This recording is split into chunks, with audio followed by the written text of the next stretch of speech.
Allez, on parle immobilier sur Boursorama et on vous livre donc ce top 5 des villes les plus chères dans le monde, mais surtout les villes les plus recherchées par les personnes les plus riches de la planète. On voit ça avec vous, Thibaut de Saint-Vincent, bonjour. Bonjour. Président de Barnes, comment vous avez réalisé ce classement, ce hit parade? C'était quoi les critères? Alors, tous les ans, on fait cette étude qui s'appelle le Barnes Global Property Handbook et qui donc donne une étude du comportement des clients fortunés et leur choix en termes de villes, destination, donc villes internationales et également lieux de destination, lieux de villégiature, bord de mer et montagne.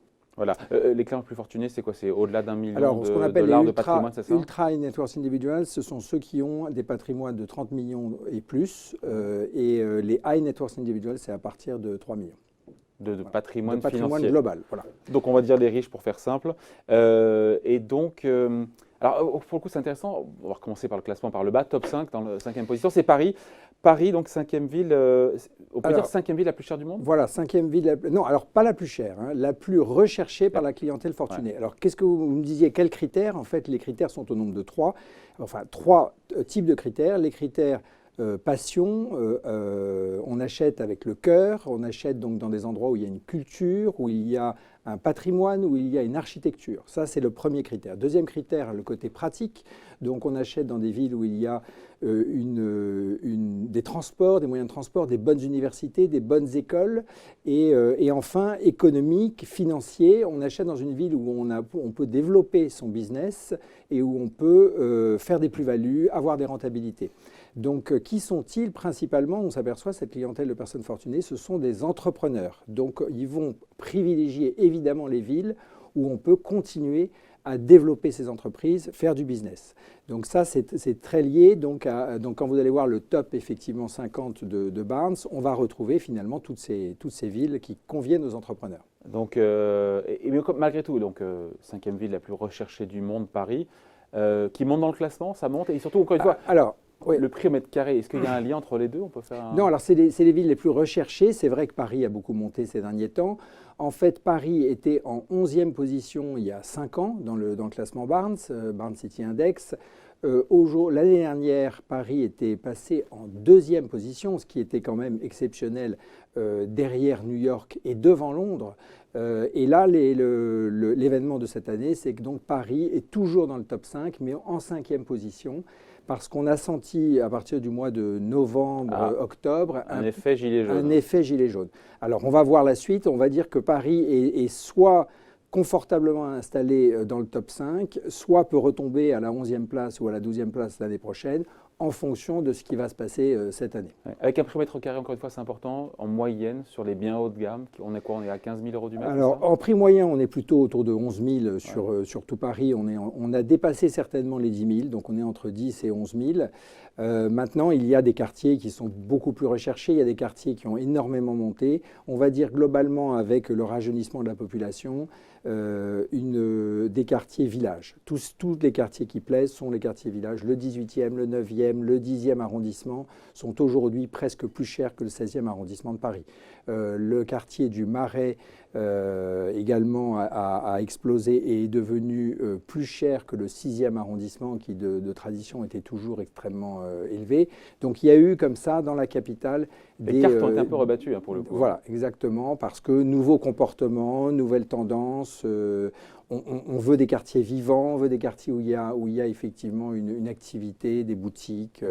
Et ça, c'est ce qui fait le charme, par exemple, du 18e et du 9e. À l'étranger, donc, en 3e et 4e position, on a Toronto, 4e position, et Los Angeles. Qu'est-ce qui... c'est cher aussi, Toronto? Alors, je pensais que le Canada était moins cher en termes voilà, de prix. alors ce qui est intéressant dans le top 5, c'est qu'on voit effectivement New York, pour revenir à New York, qui a toujours été soit premier, soit deuxième entre Londres et New York. Donc New York a été détrôné cette année par Hong Kong, parce que ça, c'est un vrai sentiment. C'est une étude qu'on fait auprès de tous nos clients. Il nous a flingué le hit parade, là. Voilà. Fallait pas dire que c'était Hong Kong. Ah, pardon, excusez-moi. Bon, oui, d'accord, c'est pas grave. Excusez-moi. On remontait, oui, on 5, 4, 3, 2, 1. Pardon. Alors, Il 5, tue le suspense. alors 4, excusez-moi. Alors, on revient dans l'ordre. Oui. Le 4, Toronto. Toronto, c'est clairement Toronto, Montréal, le Canada a le vent en poupe, grâce principalement aux Chinois.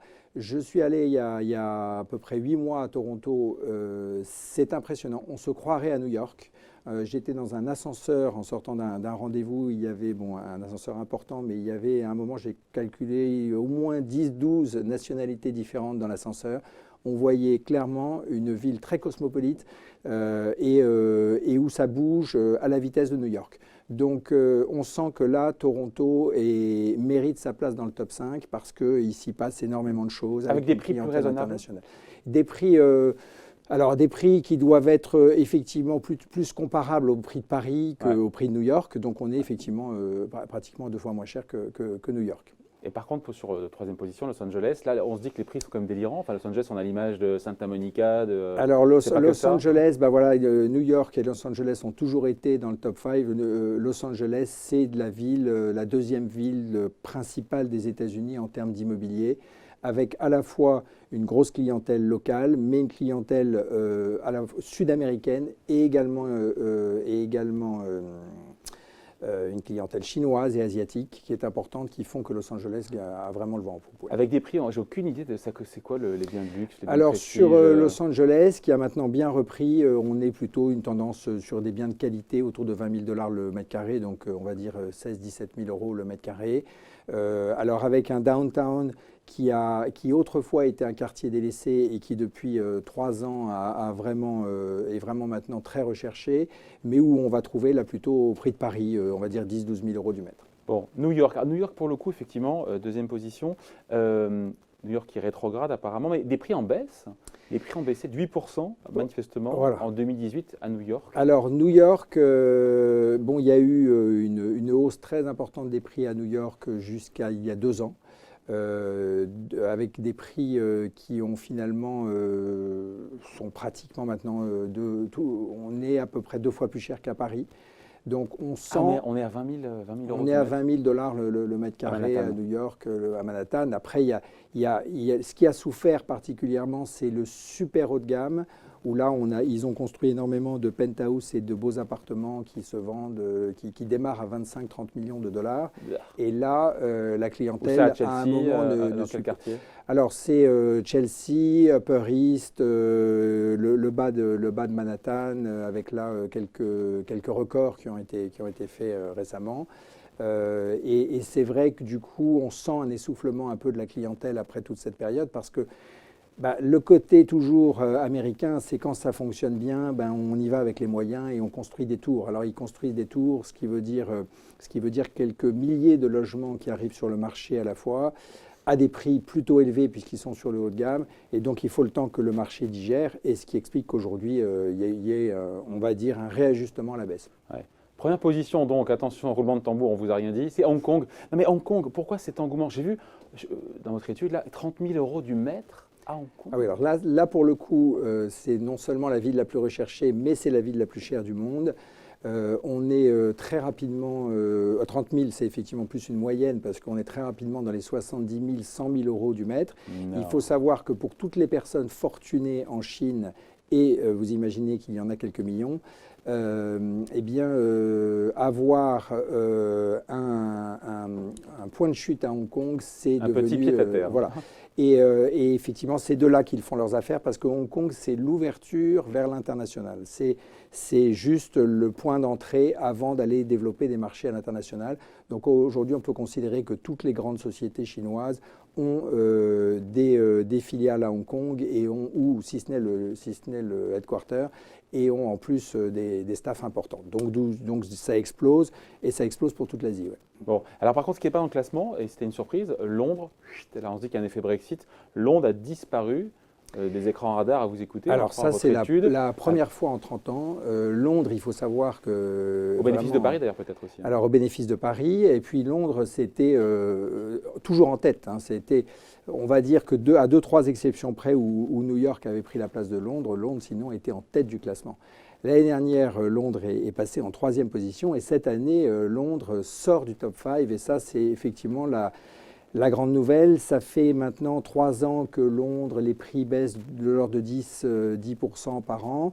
Mais en réalité, on sent bien qu'on n'est pas encore arrivé à un point où les transactions peuvent reprendre. Parce que les prix baissent soit, mais ce qui baisse beaucoup plus, ce sont les transactions. Il y a très peu de transactions à Londres, au-delà, je dirais, de 3-4 millions de pounds. Quasiment, ça se compte sur les doigts d'une main. Ou alors, celles qui se font à des prix qui sont probablement 30 à 40% moins chers qu'il y a 5 ans. Donc on a entendu parler de quelques grosses opérations à 50-60 millions de pounds sur des propriétés ou des petits immeubles qui se seraient probablement vendus 80-90 il y a 5-6 ans. Donc il y a aujourd'hui des investisseurs qui sont acquéreurs à Londres, mais qui veulent profiter, on va dire, de cette période d'incertitude. Parce qu'aujourd'hui, Londres, il souffre, alors on ne peut pas dire souffre du Brexit ou pas du Brexit, mais souffre de cette période d'incertitude, et il n'y a rien de pire que l'incertitude, en fait, pour un marché, qu'il soit financier ou immobilier. Avec les transactions, encore une fois, qui sont en chute libre et des prix qui continuent de baisser de 10% par an. Voilà, 10% par an. Alors on reste quand même à Londres, on revient de très haut, il ne faut pas oublier. On est aujourd'hui en équivalent en euros. Voilà, on était 3 fois plus cher que les prix de Paris il y a 4-5 ans. Aujourd'hui, on serait entre 1,6, 1,5, 1,6 par rapport au prix de Paris. Donc 15 à 16 000 euros on du dit mètre. Moyenne 16-18 000 euros du mètre. Voilà. Donc Londres est au prix de New York. Donc Londres est au prix de New York. Et là, tout est possible. Voilà, il faudra qu'à un moment, on sache la direction que ça va prendre. Bon, on termine avec, encore une fois, une ville qui est en dehors du classement, mais qui monte, qui a le vent en poupe, c'est Lisbonne. Il se passe un truc avec Lisbonne au Portugal, qui est passé chez vous là, de la 16e à la 9e place. Ah oui, c'est Lisbonne. Avec des prix mètres carrés qui sont délirants. J'ai vu des trucs dans les biens de luxe. Incroyable. Ouais. Qui sont, je sais pas, j'ai vu 8-10 000, oui, 13 000 10 000 mètres carrés à Lisbonne. À Lisbonne. À Lisbonne, en fait, il y a 10 ans, Lisbonne était une ville 100% portugaise, avec 100% d'acquéreurs portugais. Depuis 5-6 ans, c'est devenu, avec les lois fiscales, qui notamment exonèrent d'impôt sur le revenu pendant 10 ans les personnes qui s'y installent pour leurs revenus à l'extérieur, il y a eu un engouement pour Lisbonne. Alors, en dehors des lois fiscales, c'est une qualité de vie exceptionnelle. Quand on voit les images, on dit effectivement, ça donne envie. Hein. Une qualité de vie exceptionnelle. Il y fait beau toute l'année. Et vous avez une architecture qui est unique au monde, avec une vieille ville qui a une grande qualité. Donc aujourd'hui, on va dire que plus de 60% des transactions à Lisbonne se font à une clientèle internationale. Donc c'est passé de 0 à 60%. Donc clairement, c'est devenu une ville internationale où il n'y a plus que des étrangers, pas forcément des gens qui viennent en vacances, mais aussi beaucoup qui s'y installent, qui font leurs affaires. Vous avez nous, on a quelques clients, notamment un client qui avait énormément de patrimoine sur la Suisse, puisqu'il est estimé à un peu plus d'1 milliard sur la Suisse, qui a transféré, je dirais, 20% de ce patrimoine sur des investissements au Portugal.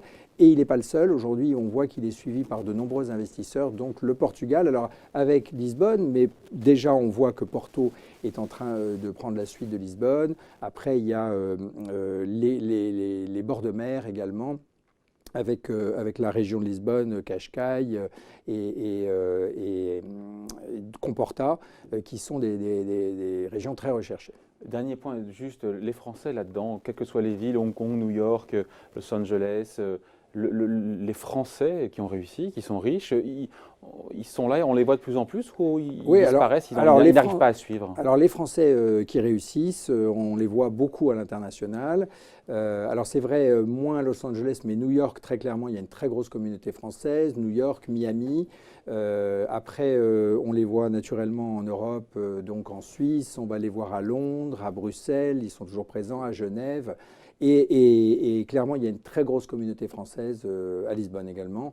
Donc, non, les Français sont très présents. Ils arrivent à suivre l'inflation, la surinflation des prix là. Voilà, alors, les Français sont un peuple quand même d'entrepreneurs. Hein. Il ne faut pas oublier qu'aux États-Unis, on utilise le mot entrepreneur et c'est un mot français. Donc, ils sont dans tous les pays qui bougent et ils sont beaucoup à l'international.